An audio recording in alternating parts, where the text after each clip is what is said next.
Boa noite, irmãos. Graça e paz. Amém. Que bom que podemos estar aqui nessa noite para cultuarmos o nosso Deus. Que o Senhor nos conduza nessa noite, que a nossa adoração, nosso louvor o agrade. Que Deus o abençoe. Irmãos, abra sua Bíblia comigo no Salmo de número 76. Salmo de número 76. O Salmo vai falar um pouco da majestade, do poder de Deus, a grandeza do nosso Deus. Louvado seja Deus. Todos encontraram? Vamos ler a palavra de Deus assim. Deus é conhecido em Judá, grande é o seu nome em Israel. Em Salém está o seu tabernáculo e em Sião a sua morada. Ali despedaçou ele as flechas, o escudo, a espada e a batalha. Tu és ilustre e mais glorioso do que os montes eternos. Os corajosos foram despojados, jazem a dormir o seu sono, e nenhum dos valentes pode valer-se das próprias mãos. Ante a tua repreensão, ó Deus de Jacó, carros de guerra e cavalos foram lançados no sono profundo. Tu, sim, tu és terrível. Se estás irado, quem pode permanecer na tua presença? Desde os céus fizeste ouvir o teu juízo, a terra tremeu e se aquietou, quando Deus se levantou para julgar e salvar todos os humildes da terra. Pois até a ira humana há de louvar-te, e da ira restante te cingirás. Façam votos ao Senhor seu Deus, e tratem de cumpri-los. Todos os que o rodeiam tragam presentes àquele que deve ser temido. Ele acaba com o orgulho dos príncipes, ele é tremendo para os reis da terra. Bem, vamos orar ao nosso Deus. Senhor, nós te damos graças porque é diante de ti, esse Deus poderoso, diante de quem ninguém pode subsistir, diante de quem ninguém pode permanecer em pé se o Senhor assim não fizer. É diante do Senhor que nós estamos, ó Deus, e te louvamos pela sua graça em nossas vidas por meio de Jesus. Deus amado, que o Senhor nos conduza nessa noite, que o Espírito do Senhor possa nos levar à adoração e que o nosso coração esteja voltado plenamente ao Senhor. Deus amado, que o Senhor possa receber o nosso louvor e a nossa adoração e que possamos agradar o Senhor. Pedimos, ó Deus, a sua graça, pedimos, ó Deus, que o Senhor se faça presente e que o Senhor possa falar conosco de acordo com a sua vontade, em nome de Jesus Cristo. Que a graça do Senhor seja sobre nós hoje e sempre, em nome de Jesus. Amém. Isso possa fazer parte das nossas orações diárias, nosso desejo de querer ser parecido com o Senhor, nas palavras, nas ações, em tudo aquilo que Ele deixou escrito para nós em Sua palavra. Abra comigo, meus irmãos, sua Bíblia em 1 João capítulo 1, dos versos 8 a 10. Nós vamos a Deus agora em oração, pedindo ao Senhor que nos perdoe os pecados, as faltas. E esse texto fala um pouco a respeito disso, da necessidade que temos de confessar os nossos pecados ao Senhor. 1 João capítulo 1, dos versos 8 a 10, diz assim as Escrituras. Se dissermos que não temos pecado nenhum, a nós mesmos enganamos e a verdade não está em nós. Se confessarmos os nossos pecados, Ele é fiel e justo para nos perdoar os pecados e nos purificar de toda injustiça. Se dissermos que não cometemos pecado, fazemos dele um mentiroso e a sua palavra não está em nós. Vamos orar ao nosso Deus nesse momento. Senhor, nós reconhecemos que somos pecadores. Nós reconhecemos, ó Deus, que somos insuficientes. Nós sabemos, ó Deus, que muitas vezes queremos viver de maneira a não reconhecer a nossa insuficiência, a nossa dependência do Senhor, e agimos de maneira a não glorificar o Seu nome. Viemos aqui nessa noite, Deus, te pedir perdão, Senhor, por nossos pensamentos, por nossas palavras, por nossas ações, por nossas omissões, por não dedicarmos tempo em ler a Sua palavra, por não dedicarmos tempo em orar ao Senhor, por levar muitas vezes a nossa vida baseado, Deus, no conforto que o Senhor nos dá, pervertendo as boas dádivas do Senhor, ao invés de nos aproximar de Ti, temos usados elas para viver, Deus, de forma regalada, de maneira a não vislumbrar a eternidade, muito menos a adoração ao Senhor. Pedimos que o Senhor nos perdoe e tenha misericórdia de nós, porque sabemos, ó Deus, que as benfeitorias que o Senhor nos concede, não é para que a gente se apoie nelas, mas para que a gente cresça no Senhor. E pedimos, ó Deus, a sua graça para que a nossa vida mude, para que a nossa disposição seja transformada, para que a gente não se apegue às coisas terrenas que temos, ó Deus, que por graça e misericórdia o Senhor nos dá. Que possamos, ó Deus, abrir mão de tudo aquilo que nos aprisiona nesse mundo, nesse tempo, e que possamos, ó Deus, viver para a sua glória. Perdoa, Senhor, quando nós perseguimos as coisas desse mundo e não vislumbramos a eternidade, não buscamos o Senhor, os nossos olhos não estão fitos em Ti, e nos desesperamos, ficamos ansiosos, com medo, porque nossa confiança não está plenamente em Ti. Deus, tem misericórdia de nós. Ó Deus, esse mundo prega para nós coisas que não são agradáveis, mas que muitas vezes sacia o desejo da nossa carne, e muitas vezes, ó Deus, a gente atende a esses ensinos que vêm daquilo que a sua palavra não aprova. Deus, peço ao Senhor que nos perdoe, que o Senhor nos conceda fome e sede de justiça, para que a gente também não fique sossegados com o que tem acontecido desse lado da eternidade, que a gente, Deus amado, não venha se acomodar também com as maldades que são feitas aqui, mas que possamos, ó Deus, buscar no Senhor o seu juízo, a sua justiça, que o Senhor possa agir, em nome de Jesus. Deus amado, que cresçamos em graça, em conhecimento diante de Ti, e que o Senhor perdoe os nossos pecados, ó Deus, te pedimos, em nome de Jesus. Amém. Queria chamar o pastor Norival para pregar a palavra de Deus a nós nessa noite. Pregou de manhã e pregará à noite. Dobradinha de pastor Norival. Muito bom. Vamos orar pelo nosso pastor, igreja? Vamos orar. Nosso Deus, muito obrigado pela vida do pastor Norival, da Valéria, pelo serviço deles, ó Deus, a nós nessa igreja. Nós te agradecemos, ó Deus, por suas vidas. Pedimos que o Senhor conceda a eles saúde, vigor, dê a eles descanso e o sustente-os, ó Deus, para a sua glória. Agora, Deus, também oramos pedindo ao Senhor que fale a nós por meio do pastor Norival, que o nosso coração esteja voltado para a sua palavra e que por ela, Deus, possamos ser transformados. Usa o teu servo, que o meditar do seu coração e o falar dos seus lábios agrade ao Senhor, ó Deus, que o seu Espírito conduza para a sua glória em nome de Jesus. Amém. Boa noite, meus irmãos. Que a graça do Senhor Jesus continue com todos. Que bom que você pôde estar aqui nesse momento de culto. Nossa igreja, oficialmente, ela tem 3 momentos de culto. Eu estou dizendo oficialmente, porque nós, determinado pela própria igreja, que é quinta, né? Quinta, culto de oração.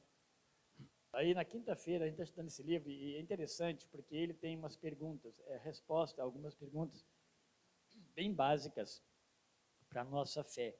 Eu estou aproveitando e aplicando ele à igreja. Mas o tempo bom também, além da pregação, a gente faz um tempo bem dividido, tento fazer, né? É que a gente tem um tempo para oração, meus irmãos. Nós somos muito carentes de irmãos que nos ajudem em oração aqui na igreja. Já tivemos melhores. Eu não quero fazer disso aqui uma reclamação, já parei de fazer isso há muito tempo e Deus já consolou meu coração, tá bom? Não é reclamação, estou consolado. Mas nós temos poucas orações, isso pode ser reflexo de tanta coisa que nós precisamos diante do Senhor. Então, está aí o convite, tá? Quinta-feira sempre nós temos culto de oração aqui, culto de palavra e oração, só que ele é 1 hora, ele é rápido mesmo, tá? Pela manhã, a gente teve uma inversão aqui na igreja, não foi programado, ela aconteceu naturalmente, tem acontecido em muitas igrejas. Nossos cultos pela manhã, eles são cultos mais robustos em termos de volume de pessoas também. E também em termos de exposição. É quando nós pregamos e nós temos escola dominical. É quando você tem chance de receber um ensino muito grande de seus filhos também. Então, valorize bem o culto da manhã. Isso é importante para todos vocês. E estando à noite seria muito bom também. Eu sou do tempo, meus irmãos, que era para mim não tinha problema, né? Eu estava no culto, e Valéria, né? Culto quarta, domingo de manhã e domingo à noite. Estávamos muito contentes, como estamos até hoje, graças a Deus. Tinha tempo que eu estava trabalhando de noite, eu saía às 4 da tarde para trabalhar domingo, porque rodava direto a empresa, né? E Valéria assim, carro, né? Com os dois molequinhos, às vezes um no colo e um dando a mão a um, pegando o ônibus e indo para o outro bairro, 2 bairros. E às vezes eu ficava até um pouco preocupado, né? Como é que ela está se virando? Mas se virava bem, no final das contas, na volta, sempre alguém levava ela para casa. Tinha uma carona também, né? Graças a Deus. Mas vale a pena. Eu estou dizendo isso porque vale a pena. O culto ele acontece com 2 pessoas, né? Duas pessoas estiver orando em culto a Deus, Deus está ali presente. Então isso já nos alegra, nós nos realizamos nisso. Mas é uma coisa boa para você mesmo, pensar nisso aí. Às vezes o impedimento seu ele pode ser superado, né? Às vezes pode, se não puder não tem problema, né? Não vai ter jeito mesmo, deixa isso para lá. Mas se puder, pense nisso, ore a Deus por isso, porque a oração, meus irmãos, a igreja precisa se juntar em oração. A gente precisa mostrar a nossa força, porque tudo vem de Deus. Mas talvez uma resposta ao próprio Deus, né? Do nosso tempo de oração, da nossa dedicação e do nosso culto a Ele, porque o culto é oração, é música cantada e pregação da palavra também. Irmãos, abram suas Bíblias no Evangelho de João, no capítulo 18, chegamos lá. Eu acho que eu estou pregando o Evangelho de João já há uns 2 anos e meio, mais ou menos. Mas a gente prega de manhã, às vezes à noite. Agora estou pregando Tessalonicenses de manhã, né? Graças a Deus. E esse texto, meus irmãos, crianças, olha, podem desenhar o que vocês quiserem, mas nesse texto, Jesus vai ser preso. Uma porção de soldado vai pegar Jesus num jardim tão bonito, ele estará lá com os discípulos, soldados vão chegar e vão prender Jesus, vão levar ele preso. Basicamente, o texto trata disso. Mas eu queria, meus irmãos, que nós pensássemos que a prisão de Jesus como um ato soberano de Deus na salvação do homem. A prisão de Jesus como um ato soberano de Deus para a nossa salvação, ou para a salvação do homem. Eu vou ler aqui no texto que eu transcrevi, por causa de estar na NVI, tá bom? 18:1 de João diz assim: tendo terminado de orar, Jesus saiu com seus discípulos e atravessou o vale de Cedron. Do outro lado havia um olival, onde entrou com eles. Ora, Judas, o traidor, conhecia aquele lugar, porque Jesus muitas vezes ele se reunira ali com os seus discípulos. Então Judas foi para o olival, levando consigo um destacamento de soldados e alguns guardas enviados pelos chefes dos sacerdotes e fariseus, levando tochas, lanternas e armas. Verso 4. Jesus, sabendo tudo o que lhe ia acontecer, saiu e lhes perguntou: a quem vocês estão procurando? A Jesus de Nazaré responderam eles: sou eu, disse Jesus. E aí, entre parênteses, e Judas o traidor estava com eles. Quando Jesus disse, sou eu, eles recuaram e caíram por terra. Novamente lhes perguntou, a quem procuram? E eles disseram, a Jesus de Nazaré. Respondeu Jesus, já lhes disse que sou eu. Se vocês estão me procurando, deixem ir embora esses homens. Isso aconteceu para que se cumprissem as palavras que ele dissera, não perdi nenhum dos que me deste. Simão Pedro, que trazia uma espada, tirou-a e feriu o servo do sumo sacerdote, decepando-lhe a orelha direita. O nome daquele servo era Malco. Jesus, porém, ordenou a Pedro, guarda a espada. Acaso não haverei de beber o cálice que o Pai me deu? Assim, até o 12, o destacamento de soldados com o seu comandante e os guardas dos judeus prenderam Jesus, amarraram-no. E na verdade o texto vai continuar depois no 13, mas nós estamos encerrando ele aqui no 12. Aqui, meus irmãos, então, nós temos a passagem logo após a saída do cenáculo. O cenáculo foi o lugar que Jesus avisou os seus discípulos que preparasse para ele celebrar a ceia. Na verdade, ele celebra a Páscoa e estabelece a ceia do Senhor. Interessante que João, ele não narra a celebração da ceia como os sinóticos, que é Marcos, Lucas e Mateus. Mas João fala todo o enredo da ceia, todo o momento. João faz a visão de João é uma visão diferente dos outros evangelistas, né? João quer apresentar o Jesus vitorioso e o Jesus que está controlando a situação. O Jesus que não perdeu o controle, apesar de estar indo para a morte. A morte não era a vitória daquelas pessoas que prenderam Jesus, embora o fizeram por maldade. A morte de Jesus Cristo na cruz do Calvário é um mandamento, um propósito melhor, né, de Deus com Jesus Cristo, para que nós fôssemos salvos. Deus não perdeu o controle, Jesus não perdeu o controle, a gente percebe nas palavras aqui. Nesse momento, Judas não estava ali mais com eles, naquele lugar. Judas já tinha saído lá no capítulo 13 ainda. Quando eles se juntam no cenáculo, Judas sai para preparar esse momento agora, que nós percebemos no capítulo 18. Isso aí, meus irmãos, passam apenas algumas horas. Se você pegar do capítulo 18, então, desse verso 1, vai até o 19 e 16, a sua Bíblia deve estar bem separadinha aí também, você pode perceber. A gente tem aí todo o movimento da prisão e do julgamento de Jesus Cristo. Ele vai acontecer nesse período aí, nesses momentos. Ele vai a Pilatos, ele vai para Herodes e finalmente ele é preso, né? Ele é condenado. Aí acontece o julgamento de Jesus, um julgamento injusto e uma condenação injusta. Os evangelhos sinóticos, eles tendem a apresentar esse momento aqui de Jesus Cristo indo para a cruz com um pouco de horror, né? Uma coisa muito terrível acontecendo. Eles colocam a morte de Jesus como injusta, né? Porque matar um homem inocente, ainda que os sinóticos, né? Os outros evangelhos que não João, ainda que eles deixam bem claro o propósito de Deus como redentor em tudo isso. Mas eles mostram um pouco desse momento terrível, desse horror, da inocência de Jesus, que de fato ele era inocente. João vai trabalhar um pouco diferente. João descreve toda essa cena para a cruz como sendo ela a exaltação de Jesus e o ponto culminante da sua glória. Tanto que Jesus lá no 17:1, ele está orando, ele diz: Pai, glorifica-me.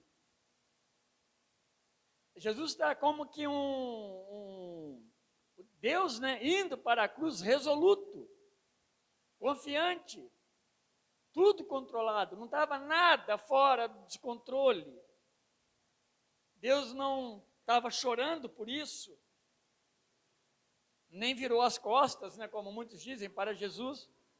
Estava tudo sob controle, meus irmãos, ainda que houve sofrimento, dor. Houve oração de Jesus: Pai, se possível, passa de mim esse cálice. Cálice é sofrimento. Ele aqui, a gente vai ver essa expressão: não havei de eu, né, eu de beber do cálice que me foi apropriado. Por isso, o verso 1, ele inicia dizendo: tendo terminado de orar, por quê? Porque eles saíram ali daquele momento de oração do capítulo 17, ali do cenáculo. Jesus estava orando lá com eles. Não é aquela oração lá do Monte das Oliveiras, né? Os sinóticos tratam mais disso. João não está tratando desse momento. Ele trata só da oração no cenáculo. O vale de Cédron, de Cadron, que alguns dizem, era uma parte, meus irmãos, baixa, que ficava entre a cidade, entre o Monte das Oliveiras e Jerusalém. Então era como que você descesse de um lugar para ir para o outro, e agora ele estava indo para esse jardim, Monte das Oliveiras. E esse vale, ele era um vale, grande parte do tempo seco, mas era um rio. Esse, inclusive, era um rio até perigoso. Por quê? Porque às vezes vinha o que chama-se cabeça d'água, né? Às vezes dava uma chuva muito forte lá na ponta e descia aquela enxurrada. Eu não sei se vocês já viram, mas se vocês procurarem vídeos, vocês vão achar. Vem aquela enxurrada de água, o pessoal na beirada tentando filmar, muito perigoso. Acontece muito naquele vale ali, mas isso é poucas vezes no ano que chove e molha aquele lugar. Então, ele fica naquele meio e Jesus atravessa ele. De vez em quando ele virava um riacho, Jesus atravessa ele em tempo seco, obviamente. Judas Iscariote, no versos 2 e 3 aí, João não poupa qualificação para ele. Não sei se vocês já perceberam, lendo o Evangelho de João, João chama ele de ladrão, lá no capítulo 12. Aqui chama ele 2 vezes de traidor. João não poupa. João escreve o Evangelho, obviamente, meus irmãos, muito tempo depois. Tá? Mas João viveu com Judas, ele conviveu com Judas ali o tempo todo ao seu lado. Judas conhecia aquele lugar onde Jesus parou com os discípulos, aí no verso 2, no começo, porque, meu irmão, muitas vezes ele esteve ali com eles, ele acompanhou Jesus, juntamente com os discípulos, e foi para aquele lugar. O texto nos fala sobre isso. E ele dirige também para esse local. Agora ele está indo para lá também com outro propósito. Ele quer encontrar Jesus. Ele sabe que Jesus estava ali. Jesus tinha o costume de estar ali. Na época da Páscoa, no período da Páscoa, desse jantar de Páscoa, as pessoas não podiam se ausentar de Jerusalém. Fazia parte de todo esse processo da celebração permanecer na cidade. Até se usa muito uma expressão, não pode ir para Betânia. Tem que ficar em Jerusalém. Então Jesus apenas atravessou o riacho, mas ele estava ainda no Monte das Oliveiras, que era ali em Jerusalém. Era noite, estava fora da cidade, o jardim era um horto, uma condição bem apropriada para eles prenderem Jesus sem muito alvoroço, sem muito barulho, sem muitas pessoas próximas, porque conheciam Jesus. O que a gente vai perceber então, nesse relato joanino, no relato de João, é que Jesus não muda os seus hábitos para escapar dos seus oponentes. Então, a gente não vê Jesus saindo, se escondendo, passou o tempo dele se esconder. Teve momentos que você vai perceber, Jesus sai de perto dos perseguidores, porque ela diz o seguinte, ainda não era o tempo de Deus, agora está no tempo de Deus. E aí a gente vai vendo esse controle, né, de Deus. Deus está controlando de fato todas as coisas. João então descreve Jesus como aquele que tem autoridade, que ele está controlando o que vai acontecer, mesmo aqui tratando-se da sua prisão, crucificação e morte. Nada foge disso. Aí dos versos 4 ao 8, a gente precisa atentar para o fato de que nada disso então era novidade para Cristo, para Jesus Cristo. Nem a traição de Judas ou mesmo o movimento daqueles policiais para prendê-lo. Nada disso fugia de Jesus Cristo como aquele que estava sabendo de todas as situações. As ações de Judas já haviam sido preditas por Jesus lá no capítulo 13. Jesus fala, olha, o que tem que fazer, vai e faz. Vai depressa, porque está no tempo. Não foi Jesus que incentivou Judas a ir traí-lo. Jesus sabia que ele o trairia. Vai porque está no seu tempo. Interessante isso, né, meus irmãos? Esse convívio de Judas com Jesus. E a gente sabia que no final esse homem seria usado para trair o nosso Senhor. Sabedor de todas as coisas, Jesus pergunta para aqueles soldados quem eles desejavam prender. É retórica por quê? Porque ele sabia a resposta. Mas um pouco disso, meus irmãos, mostra o controle de Jesus sobre as coisas, sobre a situação. Quem? Vocês? Não são eles que procuraram. Quem é você? Você é Jesus? Então você está preso? Não. Jesus pergunta para eles, quem vocês estão procurando? Ele faz isso por 2 vezes. Aí no verso 4, você vê no verso 7 também. Porque a ideia, meus irmãos, é levar todo o grupo. E Jesus até fala ali, se sou eu, então deixe os demais irem embora. Em outro evangelho, se não me engano Mateus, a gente vai perceber que eles saem correndo dali da presença de Jesus, os discípulos. Eles saem morrendo de medo. Todos fogem. Mas Jesus ordena, deixem que eles vão. E aí, meus irmãos, a gente sabe que o propósito é focar Jesus Cristo como Redentor. Ninguém mais. Os discípulos não tinham papel nenhum nesse processo da redenção. Era Jesus que deveria ser preso, era Jesus que justamente seria condenado, Jesus que justamente seria levado à cruz da vergonha, não os seus discípulos.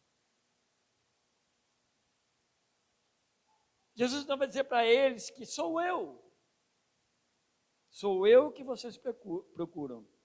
E aí esse eu sou, ou sou eu, é uma expressão que eu aprendi isso aí, meus irmãos, desde o começo da minha faculdade, que é uma conjugação do verbo ego, eimi, e o meu pastor, que me dava aula, repetia isso o tempo todo no grego. Essa palavra, eu sou, é uma expressão usada para Deus lá no Antigo Testamento. Eu não quero aqui forçar que aqui é a mesma coisa, mas para a gente fazer essa conexão. Lá no Antigo Testamento, Deus fala para Moisés, eu sou está te enviando. É a autoridade do céu e da terra. O Senhor que comanda todas as coisas, o Senhor que as fez. E muitos dizem, quando Jesus usa aqui, por muitas vezes ele usa a expressão eu sou, é uma ideia de absolutismo. Não há outro, vocês não vão achar outro, não existe outro, é só eu sou. E aqui não aparece. A gente pode aguçar a nossa boa imaginação, né? Eu sou o Deus que veio do céu e que veio salvar. Não há outro que pode ir para a cruz, que pode ser preso agora, que pode ser condenado injustamente. Somente eu sou. Teólogo Grant Osborne, gosto muito de ler. Ele diz que as palavras de Jesus por meio de João, ela detém um poder extraordinário, uma vez que ele é a voz de Deus. E João vai apresentar Jesus no começo do evangelho dele como Logos, a palavra, a revelação de Deus por meio da palavra. É a autoridade, é o Deus falando àqueles homens. Isso pode, então, muito bem justificar o fato descrito somente por João, de que aqueles policiais caíram em terra ao ouvirem Jesus dizer que se tratava dele. Porque, meus irmãos, essa cena, relatada somente por João, ela é muito discutida. E não adianta você ficar discutindo isso e procurar alguma saída para justificar que aqueles homens caíram. A expressão que diz a eles, recuam e caem. O problema é que havia ali judeus, mas haviam também romanos, porque havia um grupo de soldados romanos. Alguns dizem, pelo nome usado, que a expressão usada, que comparado ao que o mesmo nome usado para aqueles que conduziram Paulo, que eram 470, a mesma expressão é usada aqui para Jesus. Eles acham que pelo menos 200 homens haviam. Por que isso? Porque eles tinham de fato muitos homens ali, os romanos. E para garantir que todas as coisas acontecessem sem muita interferência também do povo nessas questões. Eles caem por terra, eles caem diante de Jesus Cristo quando ele se declara ali, sou eu que estou aqui, sou eu que vocês estão procurando. Jesus trata-se dele, ou seja, Deus deixando-se prender-se. Deus deixando que seja preso para ser conduzido à cruz. A Bíblia então relata diversos momentos em que as pessoas caíram no chão. Eu não vou ler aqui os textos, meus irmãos, mas muitos textos. Quando elas se deparam com a voz de Deus, seja por uma teofania, uma voz só, um som, elas não suportam e elas caem no céu diante da voz. Aliás, lá em Êxodo, ele chega um momento que eles falam, fala-nos você, Moisés, mas não Deus. Mas não é porque eles não queriam Deus, é porque a voz de Deus era tremenda. E ela trazia temores. E ela trazia medo. Então, Moisés, ouve Deus e fala para nós. Mas não fale Deus diretamente para nós.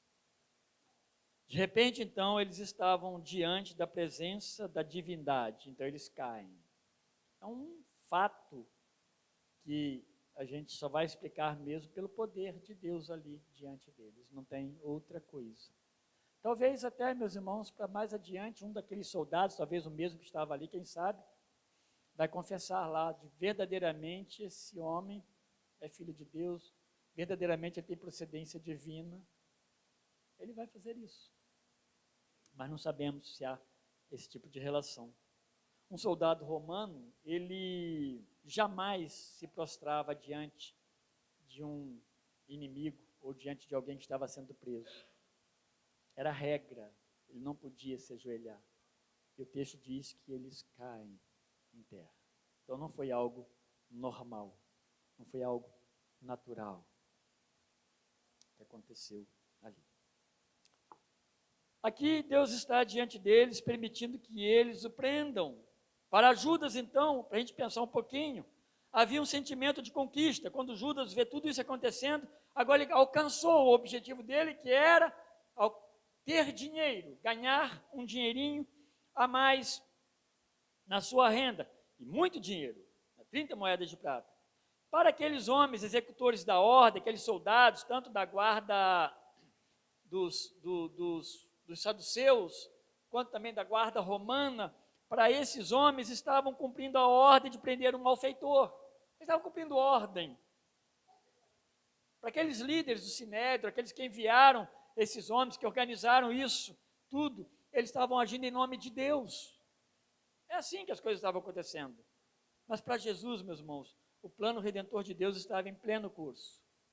Estava acontecendo algo muito maior do que aquelas pessoas estavam pensando, cada uma pensando para si. Muito maior. Assim, deixar os demais ir embora não só aponta para o propósito redentor de Deus somente em Cristo, não em outros mais, somente em Cristo, como também o cumprimento daquilo que Jesus diz lá em Mateus 17:12, porque ele fala que cuidou deles, ninguém botou a mão neles, e ele diz lá em 17:12 assim, na sua oração: enquanto estava com eles, eu os protegi e os guardei pelo nome que me deste, nenhum deles se perdeu, a não ser aquele que estava destinado à perdição, para que se cumprisse a Escritura. Ou seja, nenhum deles se perdeu, a não ser quem estava destinado, que era o próprio Judas Iscariotes. O alvo era Cristo. E eles são soltos, os discípulos são soltos. Versos 10 e 11, estão partindo para o encerramento.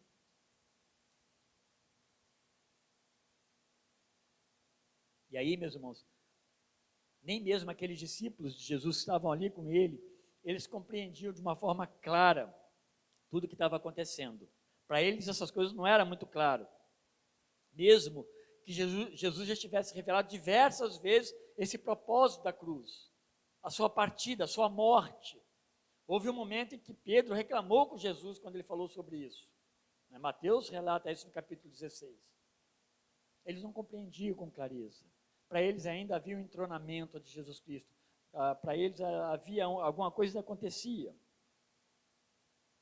O próprio Senhor Jesus falou com eles. Verso 13, do capítulo 13 ao 16, a gente encontra muito disso, dessa informação passada de Jesus para os seus discípulos. Não tinham ainda também a ideia clara de Jesus como servo sofredor ali de Isaías, porque é interessante, Isaías deixa claro o servo sofredor como de fato sendo o Messias, mas a gente percebe, talvez eles entendessem também, que se tratasse ali o servo sofredor fosse a nação de Israel. Muitos interpretavam dessa forma, mas o servo sofredor de Isaías 52 e 53 é o Messias, é o Senhor Jesus Cristo. Pedro, então, meus irmãos, talvez ele imaginasse aquele momento como o início da guerra final do Messias e seu triunfo sobre as nações. Porque vocês percebem que Pedro, ele faz o quê? Ele pega a sua espada. Na verdade, o que chama de espada aí, possivelmente, era uma adaga, uma faca, que você consegue guardar no meio da sua roupagem. Né?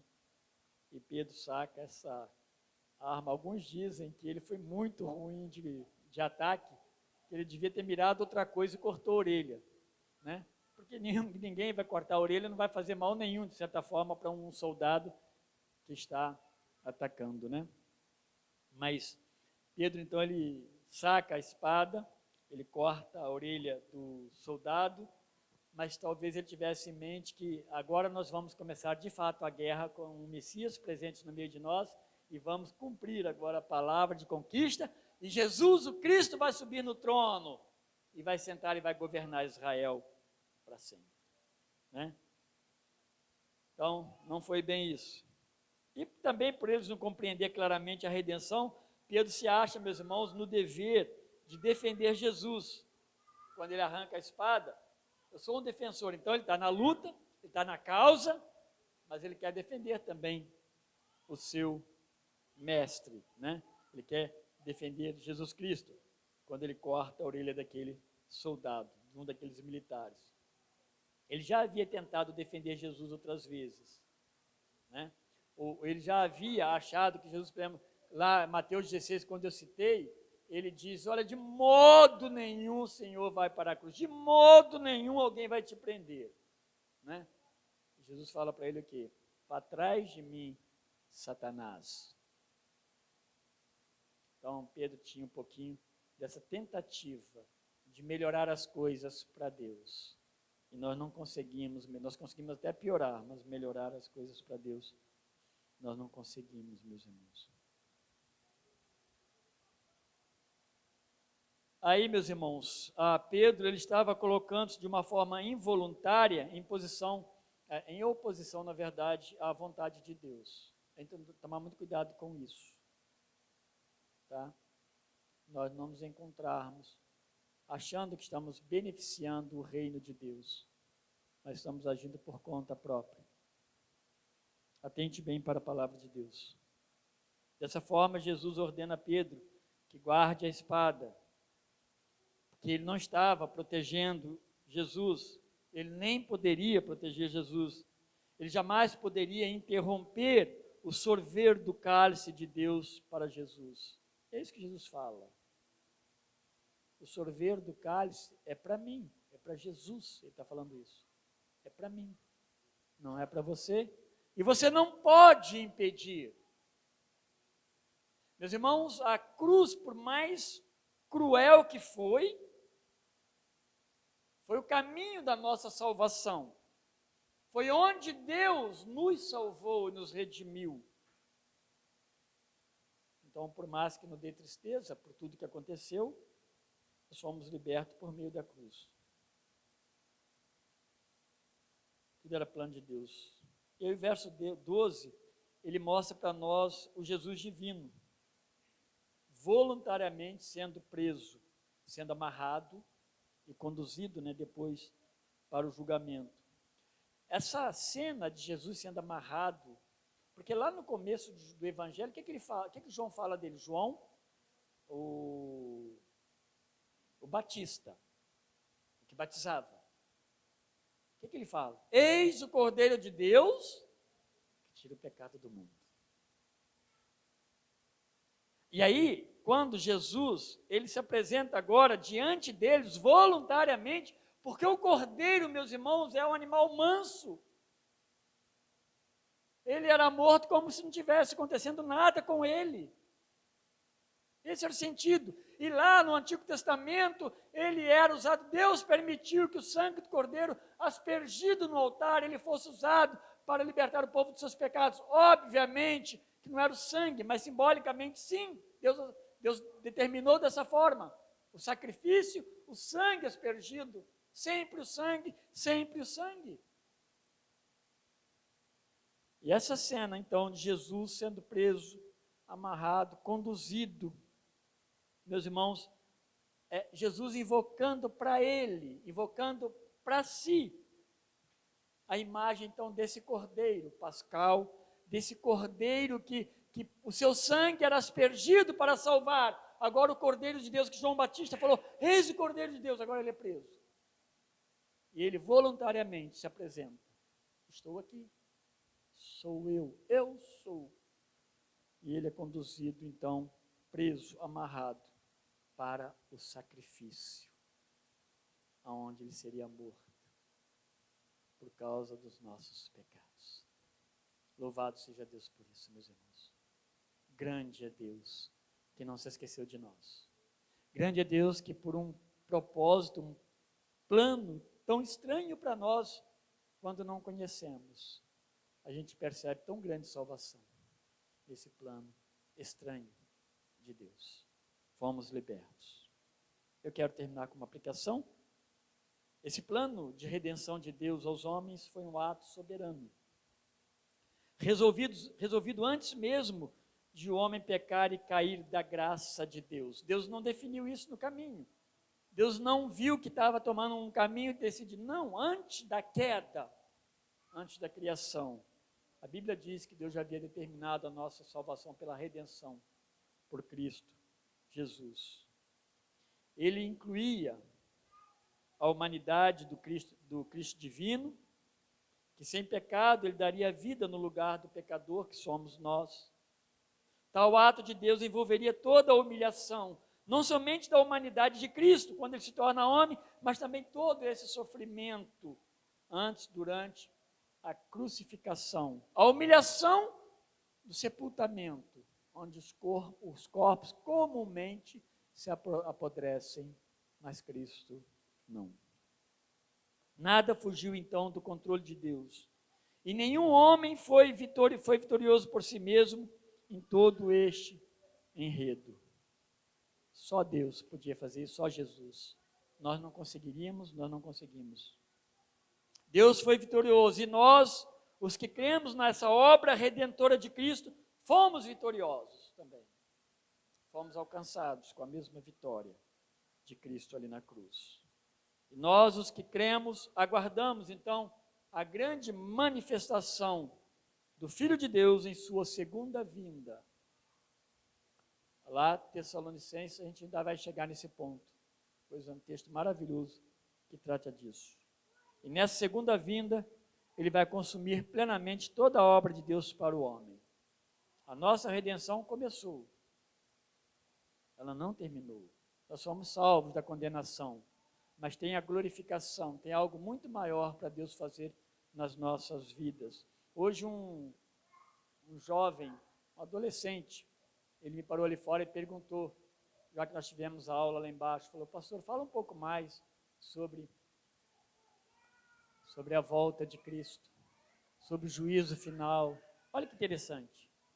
Essas coisas vão acontecer de fato, e é o fim de todas as coisas.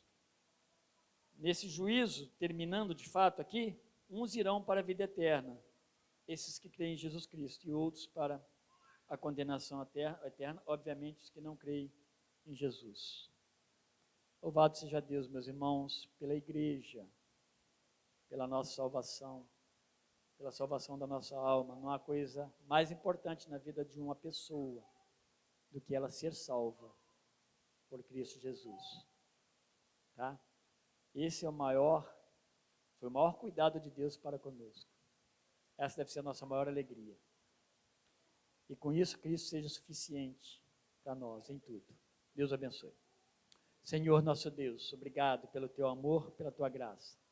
Obrigado pela tua misericórdia. Obrigado, meu Deus, porque o Senhor foi até a cruz.